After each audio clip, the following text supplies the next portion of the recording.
வெண்ணிலா கபடி குழு படத்தை சேர்த்து 8 படங்கள் நடித்துவிட்டார் விஷ்ணு. அப்படியே அடிஷனலா அவரது ஒரிஜினல் பெயரான விஷாலையும் சேர்த்து கொள்ளுங்கள். விஷ்ணு விஷால். 8ல் 8ம் சொத்தையா போடுறது ஒரு வகை, 8ல் பாதிக்கு மேல் இட்டடிக்கிறது இரண்டாவது வகை. விஷ்ணு விஷாலை பொறுத்தவரை இவர் இரண்டாவது வகை.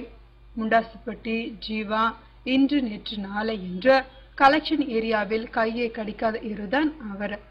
இன்னும் சில வாரங்களில் அல்லது சில மாதங்களிலோ திரைக்கு வர இருக்கும் படம் இடம் பொருளியவள். இந்த படத்தில் இவரும் ஒரு ஹீரோ. இன்னொரு ஹீரோ விஜய் சேதுபதி என்பது பலருக்கும் தெரிந்த விஷயம்தான்.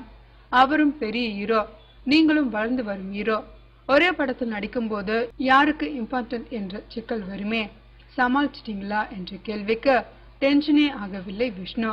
நானும் விஜய் சேதுபதியும் நல்ல ஃப்ரெண்ட்ஸ். வெண்ணிலா கபடி குழுல ஒரு சீன்ல வந்துட்டு போவார் அவர். உற்று கவனிச்சா தெரியும். அந்த படத்தின் இட்டுக்கு பிறகு என்கிட்ட கதை சொல்ல அவருடைய ஃப்ரெண்ட் ஒருத்தரை என் வீட்டிற்கு கூப்பிட்டு வந்தார். அதனால் அவர் பெரிய ஹீரோவாவதற்கு முன்னாடியிலிருந்தே நானும் அவரும் ஃப்ரெண்ட்ஸ் என்பதால் எந்த சிக்கல் இல்லை. ஆனால் ஒரு தகவல் சொல்றேன், இந்த படத்தில் அவருக்கு 3 ஃபைட் சீன் இருக்க, எனக்கு ஒண்ணு கூட இல்ல. இதையும் சந்தோஷமாக பகிர்ந்து கொள்ள ஒரு மனசு வேண்டும்.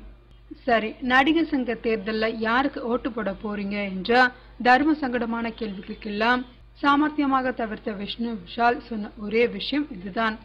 நான், விஷால், ஆர்யாவெல்லாம் திக் ஃப்ரெண்ட்ஸ். அவங்க எங்க இருக்காங்களோ அங்கதான் நானும் இருப்பேன்.